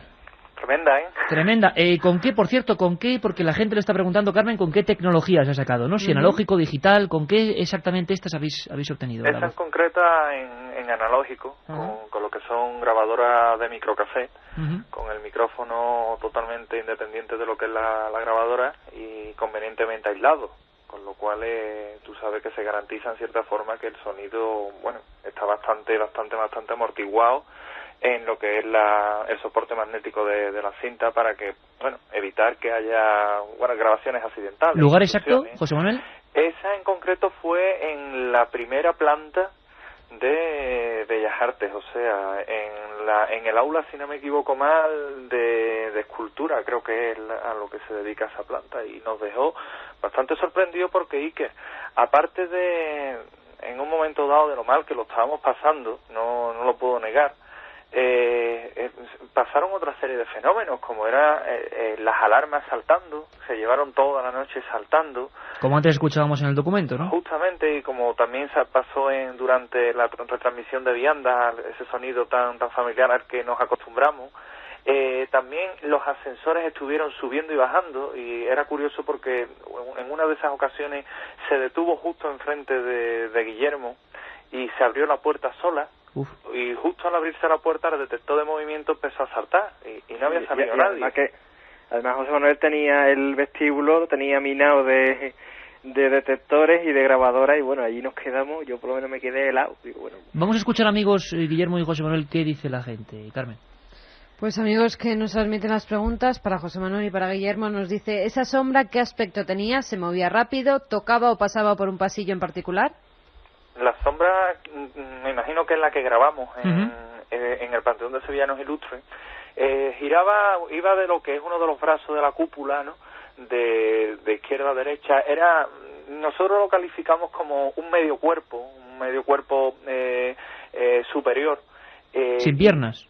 Sin piernas, exactamente, y atraviesa, bueno, totalmente lo que es el objetivo de la cámara. En Localia Televisión Sevilla, que es donde también solemos hacer un programa todos los martes, los compañeros de lo que es imagen y demás lo estuvieron viendo, lo estuvieron analizando, y parando el fotograma y viéndolo, se ve bastante bien que era eso, un medio cuerpo de una persona sin definir sexo, perfectamente definido, que parece atravesar semitraslúcidamente lo que es el objetivo de la cámara. La verdad es que fue bastante impresionante. José, fíjate, y Guillermo nos dicen, curioso, habéis oído hablar de los fenómenos que ocurren en la Facultad de Derecho de Córdoba. Es un caso muy parecido, nos dicen Rubén y Bea, que son de Córdoba. Tendríamos que trazar algunas significativas o significativos paralelismos, aunque no del todo, pero desde luego las facultades están teniendo su importancia en esto de lo paranormal. Búsqueme es la siguiente voz que vamos a escuchar. Búsqueme, no es tan clara como oíros de aquí, pero parece también lo que decía Guillermo, que es que hay una interactividad, o por lo menos hay una especie de juego con los investigadores. E imaginaos todo esto en el ambiente donde estamos hablando, en total oscuridad, y bueno, pues la verdad es que bastante gallardamente los investigadores no se marcharon de allí, porque al mismo tiempo, además, que esto lo comentaremos con más profundidad en próximos programas, determinados testigos estaban siendo partícipes de fenómenos al mismo tiempo. Antonio y Geray preparamos el sonido, es Búsqueme. Vamos allá.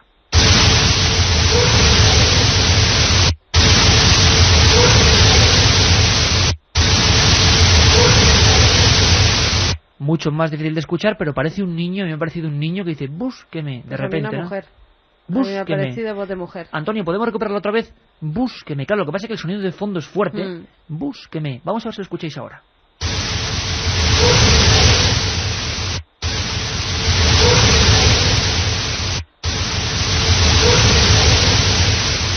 Guillermo, interpretación de esta inserción.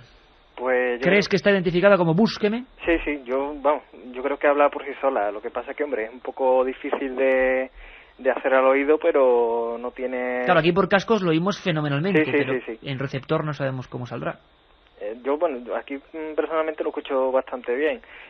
Una cosa sí os quería comentar, hombre, también depende del soporte, lo que he comentado antes José, ¿no? Que grabando con cámaras digitales o con dispositivos digitales, digamos que el ruido de fondo es prácticamente cero, y entonces hay psicofonías que sí son bastante más claras. Pero habitualmente es curioso que las analógicas suelen tener mejor entrada, al menos los especialistas dicen eso, ¿no? Que se captan más con analógica que con digital. Sí. A mí particularmente me dejó bastante impresionado que revisando el vídeo que tenemos grabado del supuesto espectro, al paso de ese espectro se quedó también impregnado una psicofonía, entonces... ¿Al mismo tiempo? Sí. Carmen, ¿hay gente que está hablando del contenido, que difiere de lo que decimos nosotros, que están escuchando otras cosas?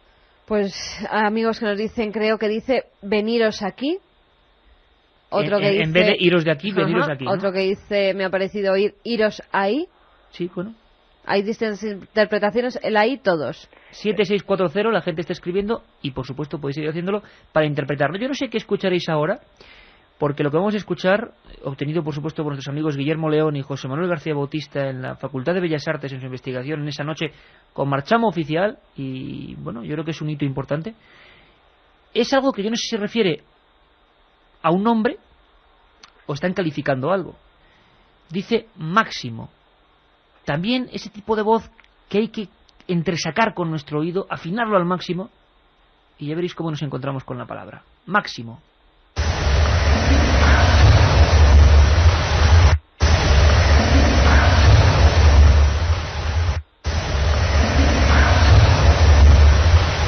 Muy difícil de escuchar, ¿verdad? Máximo.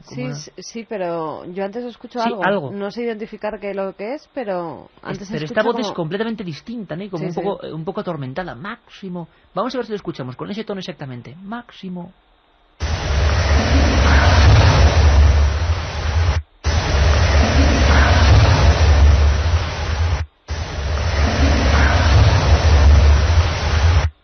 Guillermo y José, ¿habría alguna relación con algún máximo? Esa está grabada justo enfrente de la tumba el nicho de Cecilia Voz de Faber. Te puedo garantizar que totalmente oscura, con la brújula bailando alocadamente de norte a sur, una alteración magnética impresionante, un frío que recorrió la espalda de Guillermo y mía impresionante. ¿Un latigazo de bajada de temperatura? Sí. Y además una sensación, Iker, tú has compartido esa sensación de no estar solo, allí en la total oscuridad de la cripta. Además que hemos estado en ese sitio con vosotros y es un sitio opresivo, desde luego, ¿no? Sí, es un sitio además que no veíamos a 2 palmos de la nariz, y aquello era horrible y lo pasamos fatal. Y bueno, cuando ya revisando la cinta, porque esa está cogida directamente del audio de la videocámara, pues escucha evidentemente máximo. Yo creo que es máximo lo que dice. Yo creo que dice algo antes, José. ¿Es un máximo o es un algo? Unas palabras antes dice, por lo menos por cascos a mí me entra eso. Pero la investigación luego historia que habéis hecho ha revelado algo en torno a máximo, algún máximo o no. No hay de momento, Iker, no hay una relación directa con ningún máximo. Lo que sí te puedo decir es que con respecto a Cecilia Voz de Faber, tuvo una serie de maridos, y allá donde dejó a un marido enterrado pasa algo raro, y eso sí nos ha llamado la atención. Es una cosa extraña. Pasó en San Luis, pasó en las cercanías de Vianda. Actualmente estamos con otro caso y también está relacionado con esta señora. En su tumba también pasa este tipo de fenómeno, y realmente eso sí nos tiene intrigados. ¿Qué podríamos saber en medio minuto de esta mujer que puede interesar a la gente que no conozca nada de su historia? Pues realmente fue un poco una historia rara y una historia de idas y venidas, ¿no? Se casó varias veces, se sabe que no fue una señora especialmente agraciada, ¿no? Aparte de ello, la vida parece que no tampoco es que la tratara demasiado bien, y fue un poco atormentado, la verdad. Está enterrada en el Panteón de Sevillanos Ilustres. Es una sevillanía de honor, digamos, que tiene. Y la verdad es que lo que más destacaría de su vida precisamente fue eso, que fue una vida que quizás fue un poco atormentada. Un poco atormentada, ¿no, José? Pues fíjate, hay amigos que no han entendido máximo. Y tú cuando me decías, cuando estabas hablando ahora de la vida de esta mujer, muchos oyentes nos están escribiendo al 7640 diciendo que ellos han escuchado que dice más no. Posiblemente.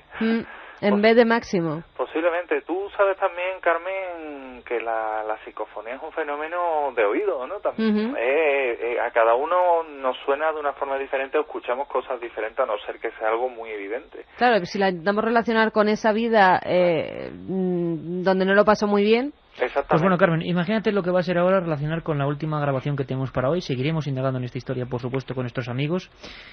Y lo haremos en vivo, como lo hicimos en aquella ocasión. Nos hablaban desde allí. Iker, Sí, José. Permíteme que te interrumpa, No. perdona.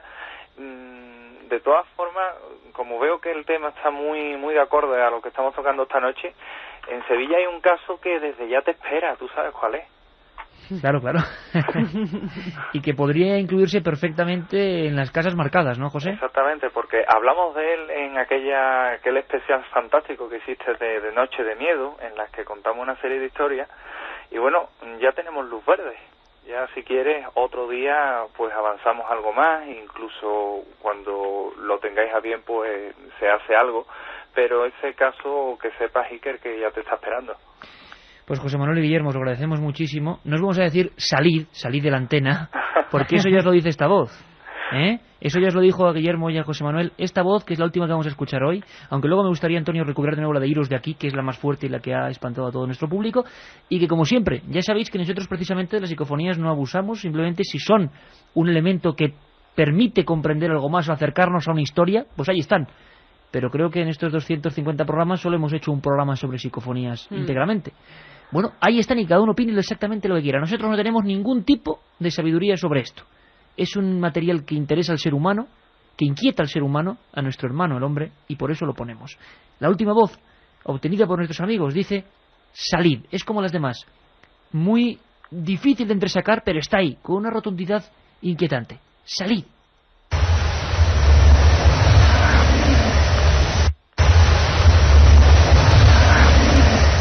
Salid. Salid. Guillermo, ¿sí? ¿Y salisteis de allí después de esto? Hombre, la verdad es que... Por lo menos salisteis bien. Sí, salimos bien. En esta ocasión a José no le ocurrió nada porque... Sí, no como en viandas. Sí, bueno, porque últimamente cada vez que tenemos alguna cosa entre manos le ocurre algo a este hombre, pero bueno, no, salimos bien y bueno, después nos quedamos bastante sorprendidos del material que llevábamos, ¿no? Vamos a ver, porque hay una cosa inquietante, le está diciendo a Antonio que no podemos irnos, la gente lo está reclamando, sin volver a escuchar esa voz que quizás sea la más clara.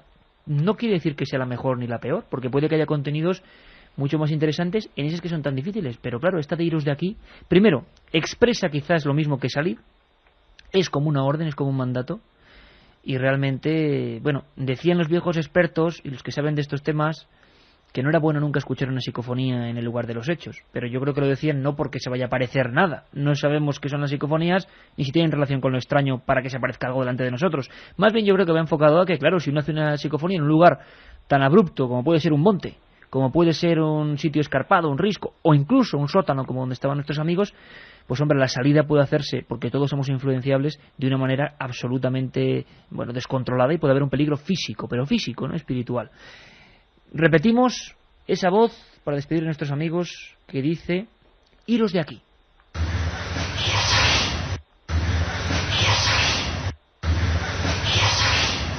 Bueno, a mí no me cabe la menor duda de que es la voz de una mujer. Una última cosa, Iker. Nos están preguntando muchos amigos la grabación que nos habéis enviado, José, Guillermo, donde vosotros estáis poniendo las alarmas. Dicen que oye claramente la voz de una mujer en voz baja diciendo algo. Pero ¿había mujeres allí que puedan el susurro de esas mujeres? Pueden que fueran otras las compañeras de nuestros amigos que estaban allí, ¿no? Claro, puede ser. Porque aquello eran grabaciones prácticamente en vivo, ¿no? En directo, entonces claro. Es posible. Yo los quería puntillar una cosita muy breve. Y era que, bueno, lo que comentó antes José, que, bueno, en Bellas Artes nos hemos encontrado con dos fenómenos, uno que es el Panteón y otro que es, digamos, en la parte de la facultad, ¿no? Esta de iros de aquí, lo que comentábamos al principio, para mí es mucho más violenta porque obedece a un fenómeno que se está dando en la parte, digamos, en la primera planta y las plantas superiores de la facultad, y obedece a otro tipo de fenómeno totalmente distinto, mucho más, digamos, violento, como sabemos por historia y por otros hechos que han ocurrido allí. Y bueno, otro que es el que ocurre en la cripta, que bueno, yo creo que no tiene mucha relación con este. Dos historias completamente con espíritus, no espíritus espectrales, sino espíritus de contenido, de tinte muy diferentes, ¿no? Dos historias que se entremezclan en un mismo edificio y que nuestros compañeros siguen investigando, como todo lo que hacen. Mucha gente dice, oye, ¿qué fue de aquello? ¿Qué fue de viandas? Nuestros amigos no abandonan jamás una historia y hay nuevos datos, nuevos documentos, siempre están recopilando información. Y aquí lo conoceremos, y cada cosa cuando sea, ¿verdad, Carmen? Y en su punto. José Manuel García Bautista, Guillermo León, como siempre, amigos, un placer, y seguimos escuchándonos.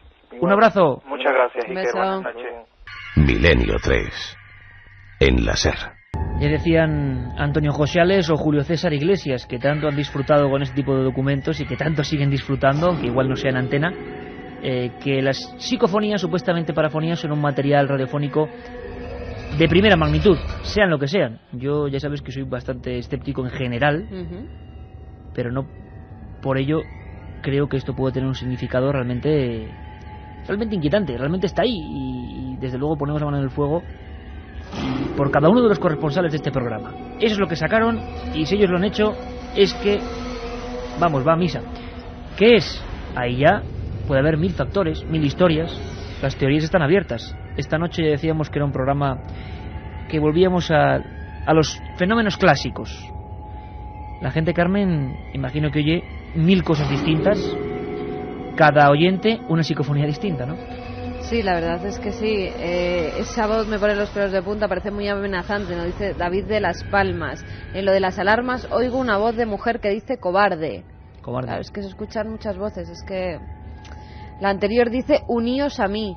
Claro. Dice otro amigo. Aquí, claro, cada uno escucha una cosa diferente. Aquí por cascos yo creo que se escuchan mejor y que son más entendibles. Bueno, vuestra opinión 7640, como siempre, 3 CDs con los 150 primeros programas de Milenio 3. Algunos de ellos, claro, muy difíciles de encontrar. Aunque en este verano, en lo que queda de agosto, vamos a recordar algunas de las historias de Milenio 3 de hace ya 2 años y pico. Por cierto, volvemos de nuevo a esas casas marcadas. Una de ellas, lo decíamos, la fotografía es la siguiente, la tengo aquí. Una casa bastante humilde, una persiana rota, se quedó con el hueco, o sea, invierno, verano, da igual, entra la lluvia, se quedó el hueco y todavía las manchas de sangre. Fue la historia terrible que se conoció como la del asesino adolescente de la katana. El 1 de abril de 2000, José Rabadán, de 16 años de edad, acababa con la vida de sus padres y su hermana, que padecía síndrome de Down, con una katana, una espada de samurái, mientras dormían en su domicilio ubicado en el barrio murciano de Santiago el Mayor. Las armas homicidas fueron una katana que el padre le había regalado poco antes y un puñal con los que asestó numerosos golpes a sus 3 familiares. El menor fue detenido por la policía el 3 de abril en la estación de Renfe de Alicante. Yo me acuerdo de esa detención, que además estaba junto a un amigo. Había comprado un billete para ir a Barcelona y unirse allí con una amiga. Su familia fue enterrada al día siguiente en Murcia. Fue condenado a 6 años de internamiento en un centro cerrado de menores y bajo tratamiento terapéutico, y a otros 4 de libertad vigilada cuando salga a la calle. Bueno, esa casa, ese lugar sigue sin que nadie lo haya profanado. Nadie quiere comprarlo y nadie quiere acercarse. Es el último ejemplo vivo de casa marcada.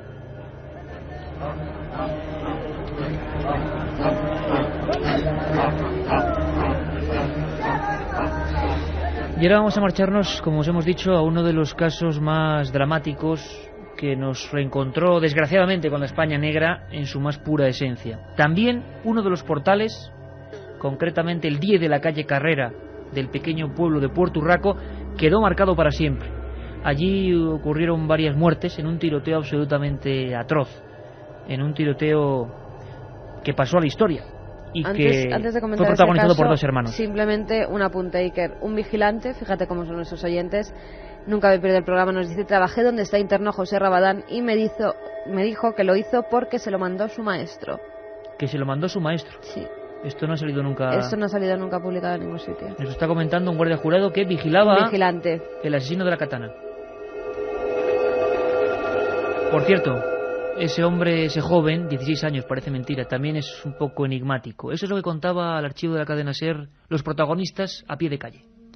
Él iba al instituto y era muy callado, era tímido, estaba en última fila sentado, no decía nada. A no ser que hablaras con él, él no hablaba. Se aislaba de todo. Tenía aparte de hacer artes marciales y todo eso, pues practicaba a los ninjas, tenía estrellas ninjas, las lijaba, las cuidaba y todo eso, y un día nos hizo una exhibición y las manejaba muy bien. Pues un poco rarillo, el último día que lo vi fue el 18 de marzo, esa noche, y lo vi un poco raro.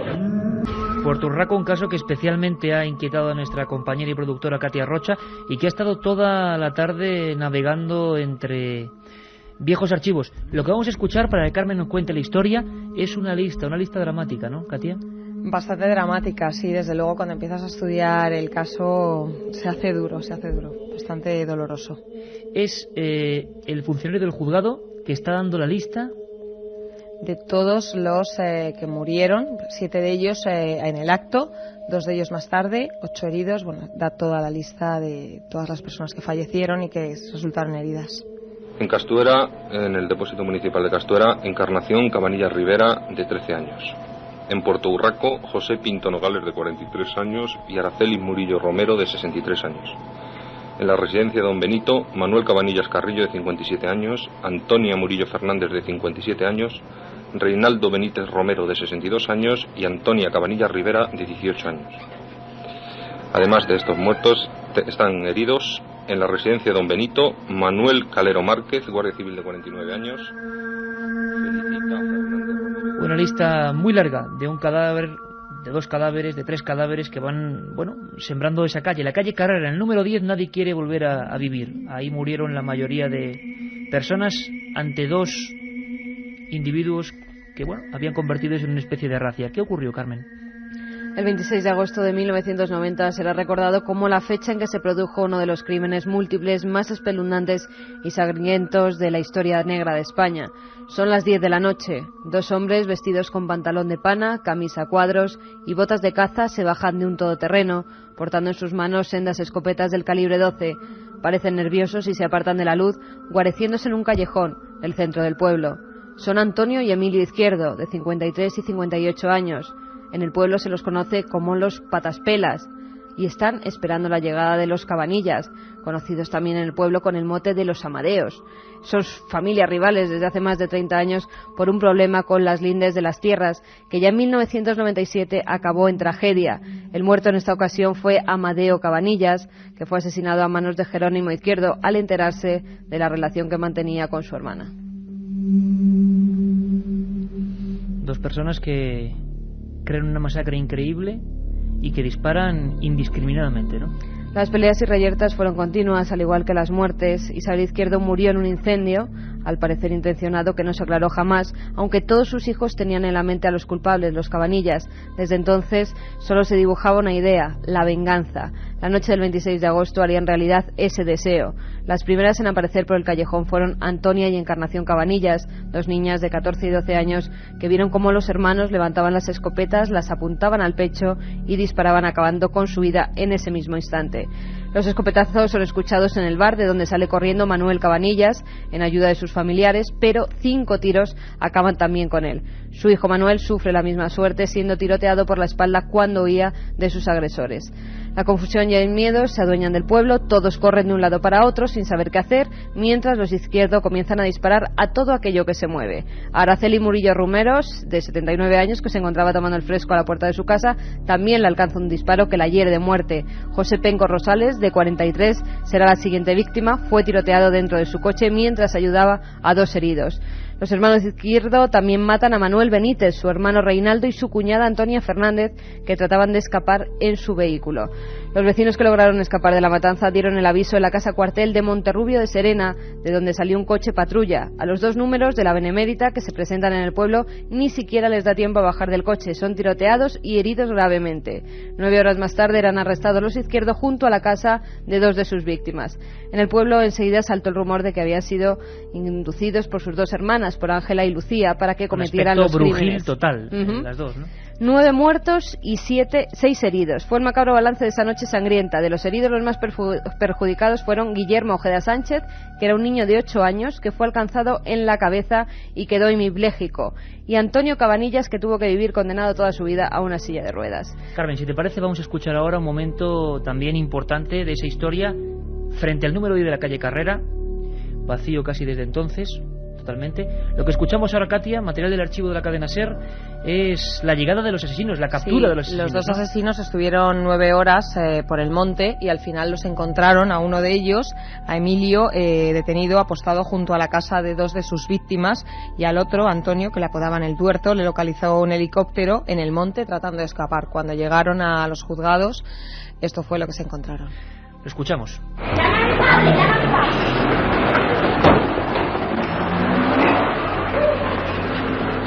Las 4 de la tarde y 22 minutos, cuando un furgón de la policía, de la Guardia Civil, está aparcando en la puerta del juzgado. Suponemos que de un momento a otro van a bajar los hermanos Izquierdos, que vienen detenidos desde el cuartel de la Guardia Civil de Villanueva de la Serena. El furgón está entrando justamente hasta la misma escalinata del juzgado. aquí vienen los dos hermanos. ¿Por qué lo han hecho ustedes? ¿Por qué lo han hecho? ¿Por qué lo ha hecho usted? ¿Por qué lo ha hecho? ¿Qué tenían en contra de los...? Un rostro absolutamente digno de, como aparecía en las fotografías que dieron la vuelta al mundo, digno de Alimaña. Y la respuesta es ¿por qué lo han hecho? Como si fuera una auténtica bestia echada al campo, que era lo que pudieron hacer.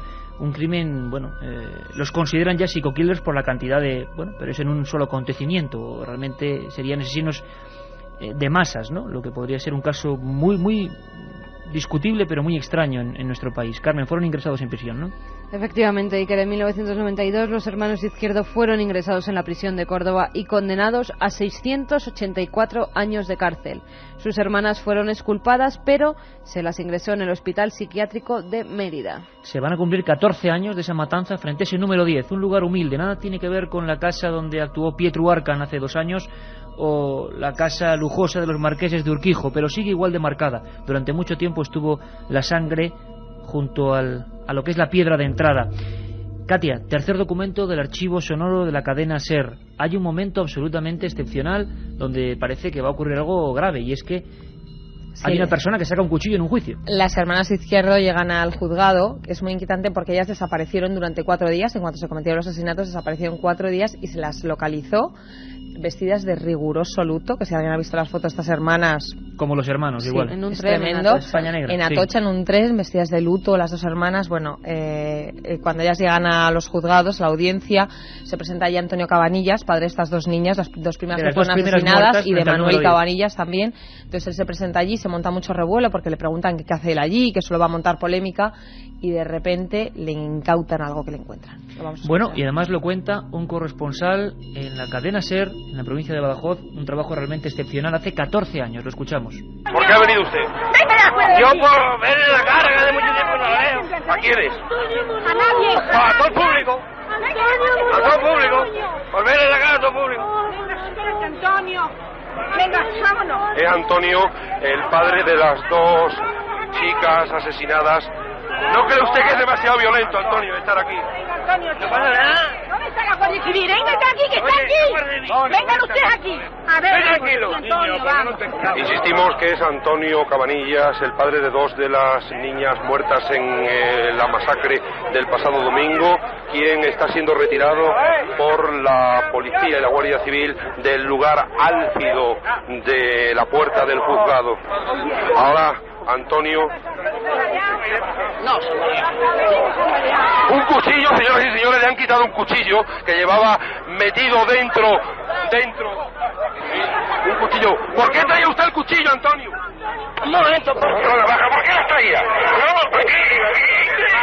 Dígalo, Antonio, ¿por qué las traía? ¿Por qué las traía? No tengo un cuchillo, normalmente no lo uso. Va a ser detenido Antonio. Aspavientos, un cuchillo en el juzgado, las hermanas que además fueron acusadas de oficios curanderiles prácticamente, una vida absolutamente tormentosa y la España más profunda y más terrible. Y esa casa, como decíamos, marcada. La sentencia, decías, Carmen, más de 600 años de cárcel. 684 años de cárcel. Katia, definición por parte de los forenses. Pues el informe psiquiátrico ordenado por el juez que instruyó el caso asegura que las hermanas sufrían trastornos mentales de tipo paranoico que podían haber desencadenado la matanza. Dicen textualmente, son 2 cuerpos con una sola cabeza. Y muy brevemente, este es el documento final de esta historia terrorífica, si lo pensamos bien. La sentencia para los hermanos Izquierdo.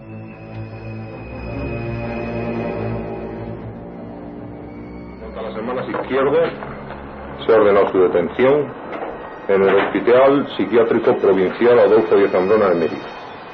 En cuanto a Antonio Cabanillas, se decreta su prisión provisional y sin fianza. El archivo de la cadena SER, que ha rastreado Katia Rocha y que nos ha servido para recordar una historia que pone los pelos de punta y que mucha gente tiene interés por ella. Una historia tremenda. La calle número 10, nuestra última casa marcada de esta noche. Katia, los 3 ganadores. Los 3 ganadores son Marcos de Murcia, que dice que hay varios casos que investigar en su provincia, que se va a encargar de ello, que cómo nos lo envía y que si tiene que pagar algo por hacerlo. Hombre, ¿cómo va a pagar? Al revés. Al revés debería ser. Begoña dice que 28 grados tiene en Almería y que está tiritando y temblando del miedo. Y por último, Rubén de Madrid dice que porque la revista encuesta esta que deberíamos hacer de Milenio 3, nos creamos un suplemento de viviendas los viernes, como hacen todos los periódicos, viviendas malditas. Madre mía, Katia, menos mal que hay esas gotas de humor, porque los hermanos izquierda y las hermanas izquierda nos lo han puesto difícil. Carmen, ¿algún batiburrillo final de mensajes fíjate, que indique Chapi algo? de Mérida nos dice: mi padre trabaja en el Hospital Psiquiátrico de Mérida y ha visto a las 2 hermanas. Dice que dan pánico. Pues fíjate, gente que ha tratado con las 2 hermanas izquierdo, tremendo. ¿Qué ha tratado con ellas? Su padre, el padre de Chapi, de Mérida. Mi hermana es psicóloga y estuvo en el centro con él de la Katana y dijo que realmente estaba mal, tenía alucinaciones, nos dice María José de Sevilla. Madre mía, qué susto, se me ha puesto la carne de gallina, qué par de valientes, nos dicen sobre José Manuel y sobre Guillermo. Habéis investigado en Sevilla la residencia del doctor Guija, Avenida Cruz del Campo, de siempre ha estado llena de enigmas. El compañero José Manuel Frías, que hace poco hacía un reportaje, hablaremos con él y con nuestros compañeros de Sevilla, claro. En mi casa vecina mataron a una mujer con una escopeta, a su marido. Ahora nadie la habita, pero se oyen golpes en la pared, nos dice desde Aspe, Alicante, un amigo. Bueno, pues sinceramente, Carmen, esa conexión que hoy hemos abierto. Casas marcadas. No decimos nada, ahí está la información. Vosotros opinéis. El domingo a las 9 estamos aquí. Un abrazo, amigos.